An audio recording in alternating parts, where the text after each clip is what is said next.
So, tonight, I would like to talk about my favorite color, purple, and how this come to be.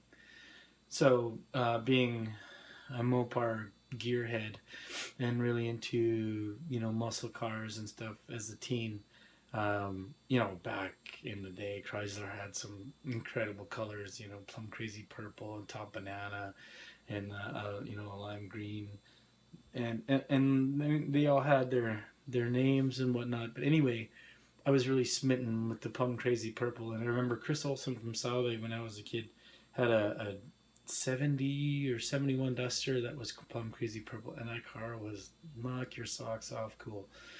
So anyway,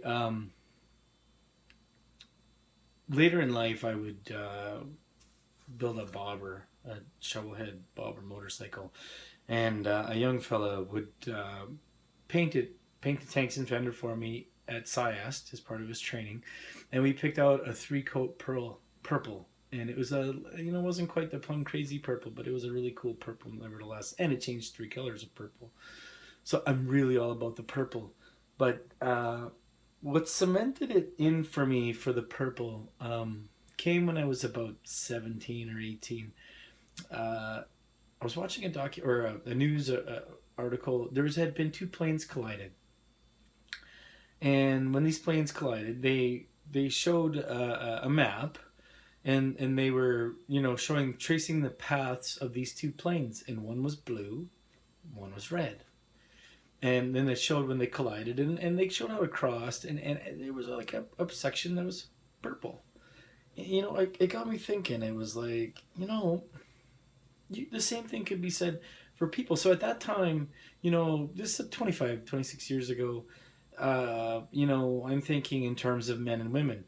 Of course, I'm much more enlightened now, and uh, it's people, because there are definitely same sex unions. In fact, there are definitely stronger same sex unions, I think, than heterosexual unions. But that's a whole other topic. Anyway, so I want this to kind of be more about people, not about gender, because it really isn't important for what I'm about to say. So you can imagine two people that are supposed to be together, and one would be blue and one would be red. And if you were to trace their paths through life, and emotionally or physically, their movements, and I mean, some people don't really move around as much as others, so you might have to scale back the Google Map a little bit to see how actually far they move. But um, if you think about it, they would, everywhere they traveled, if they left a trail of their color, blue or red, whichever one they are, um, eventually, when they find each other, uh, those two, the blue and the red, would be moving together in unison. And I mean, whether you're, actually physically with that, but your heart belongs to them. In my mind, those two colors, they're not one color, and it's purple.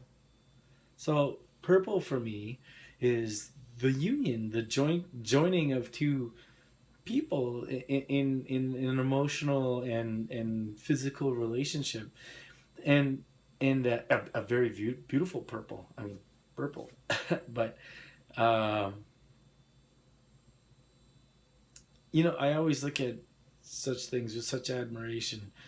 And for the longest time, I never really understood that those things always aren't forever. You know, Actually, it was my attorney that explained it to me the best way I've ever heard it explained it. And he was leaning back in his chair, and he's looking out his window in his high rise office there, and we're looking out over the city of Regina. And he explains to me that, Jeff, everybody believes that, in a fairy tale type existence where you meet your sweetheart, you get married, you have kids, you have a career, and you live happily ever after. He goes, and then here's what happens in the real world. And he explained to me how people change and how things change, scenarios change, how things go wrong, and where he becomes a viable option in the relationship, and that's his business. And he's been in it for, over 20 some years. So I think probably once I got over that whole, yeah, nothing is forever.